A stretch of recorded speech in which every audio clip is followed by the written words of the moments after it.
আমরা যাবো।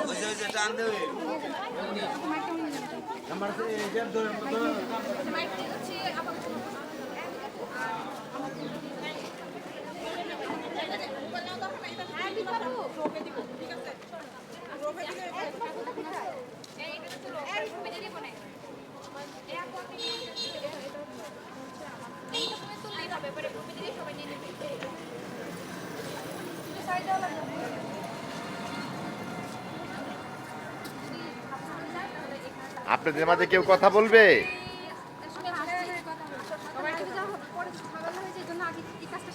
বুঝতে পারছি, কিছু বলেন। আমি সাংবাদিক, বিল্লাল বলেন, কিছু বলেন। আচ্ছা আচ্ছা আচ্ছা, সামনে যারা ছিল তাদের আমাদেরকে একটু জায়গা দাও, এখানে আমরা কে বলবো? যাদের ছিল আমাদের দুজন করতে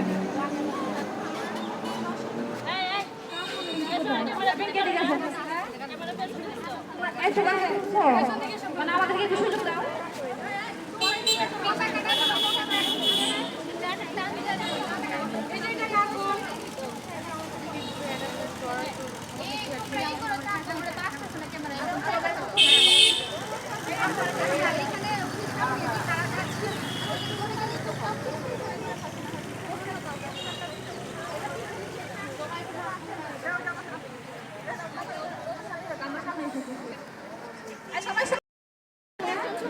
আমরা এখানে আছি, কি বলতে চাই আপনারা শুনি।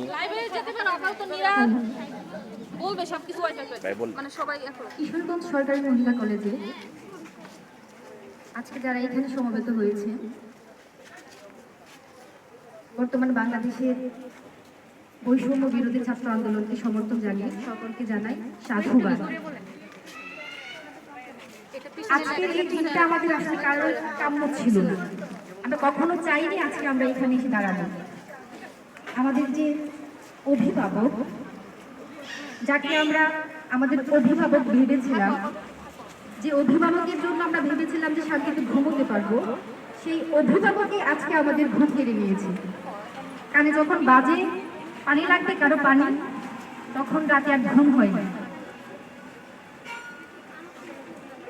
আমিও একজন মুক্তিযোদ্ধার সন্তান, আমার বাবাও যুদ্ধ করেছিলেন, কিন্তু সে কখনো সার্টিফিকেট দেখে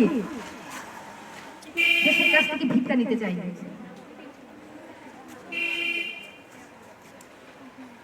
যখন টেলিভিশনটা খোলা হয়, তাকে দেখি যে আজকে আমাদের ঢাকার ভাই বোনদেরকে, খুলনার ভাই বোনদেরকে, রংপুরের ভাইকে, আবু সাঈদকে, মুগ্ধকে মেধার জন্য, অধিকার আদায়ের জন্য প্রাণ দিতে হয়েছে,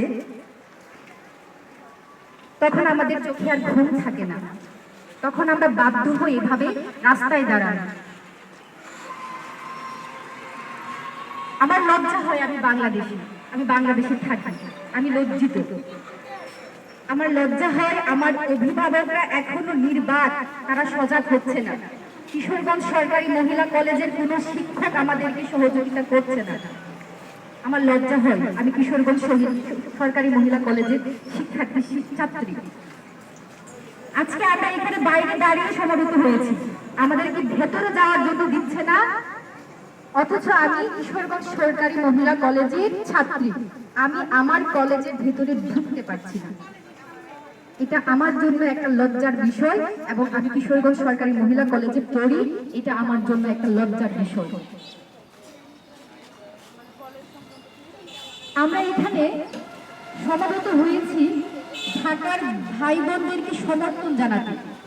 আমরা লাঠি সাঁটা নিয়ে আসিনি, আমরা এখানে মিছিলেও আসিনি, অরাজকতা সৃষ্টি করতে আসিনি। আমরা এসেছি তাদেরকে সমর্থন জানাতে। অথচ আমরা আমাদের শিক্ষকদের কোনো ধরনের সহযোগিতা পাচ্ছি না। একটা শান্তিপূর্ণ সমাবেশ করব, আমরা কয়েকজন শুধু মেয়ে, এখানে পুরুষ নাই, আমাদের কোনো অভিভাবক নাই যে আমাদেরকে সাপোর্ট দিবে, কিচ্ছু না। আমরা কয়েকজন মেয়ে এসেছি প্রতিবাদ জানাতে, শান্তিপূর্ণ সমাবেশ করতে।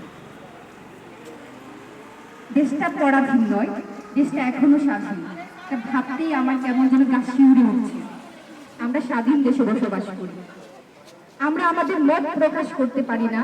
ভিন্ন মত প্রকাশ করলে আমাদের মুখ চেপে ধরা হয়। আমরা যখন ভিন্ন মত প্রকাশ করতে যাই তখন আমাদেরকে তুলে নেওয়া হয়। কতটুকু লজ্জা নিয়ে আমাকে বলতে হচ্ছে এই কথাটা আমি জানি না। আজকে আমি হিজাব পরে আসতে পারি, কারণ হিজাব পরলে হয়তো আমাকে শিবির ট্যাগ দিয়ে তুলে নেওয়া হবে। আমি হিজাবটা পর্যন্ত পরে আসতে পারিনি যে আমি হিজাবটা পরে আসতে আমাকে শিবির ট্যাগ দিয়ে তুলে নেওয়া হতে পারে। ৭১ শুনতাম, দেখিনি কখনো। ৭১